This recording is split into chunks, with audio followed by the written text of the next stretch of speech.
Narendra Modi, in my opinion, is not a politician. He is a statesman.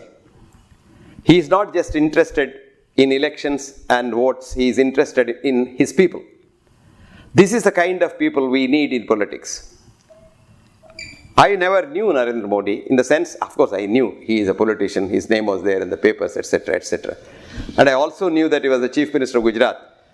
And I was traveling from London to Bombay after I examined in London, Royal College. He was also traveling in the same plane and we were both in the first class compartment, first class cabin, where only two of us were there. Of course, the Royal College pays the ticket, otherwise I can't afford to be in the first class. So while coming back, this man was sitting in front, I was sitting at the last seat. And I just kept on reading what I was doing because I didn't want to go and introduce myself to a politician because I didn't want to curry favors or I didn't want any bed crumbs thrown at me. But after breakfast, this man walks over to my seat, sits by the side and starts a conversation. He says, what are you, where are you going, what are you doing, etc., etc. After this exchange of pleasantries, he started asking very insightful questions on health.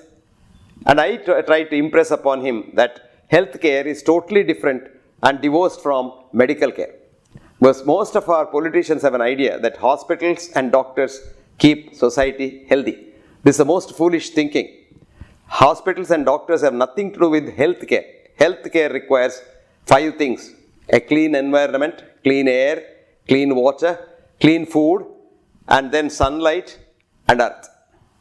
These 5 things are the job of PWD, civil engineers and sanitation people and no one else. And all these things we discussed, and over next 9 hours we discussed this. Non-stop we were discussing, and he had the enthusiasm to listen and I unfortunately had the enthusiasm to tell him all that. Now we departed. After that I forgot.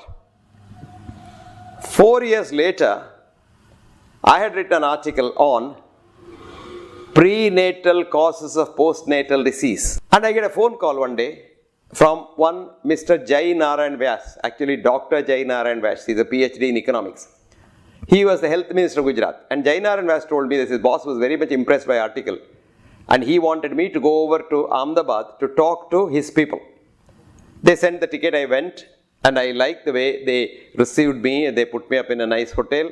And the meeting was fixed for the following day at 10 o'clock. And when I reached there at 9:30, I thought the chief minister, as usual, will come late. But this man arrived there at 9:45, 15 minutes before time.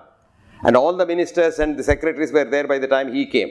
And the meeting started at the dot at 10 o'clock.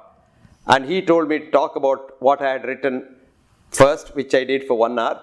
After which they questioned me for about 1.5 hours. Following which he spoke for about an hour about what I said, but unfortunately I didn't understand most of it because it was in Gujarati. Then the lunch followed.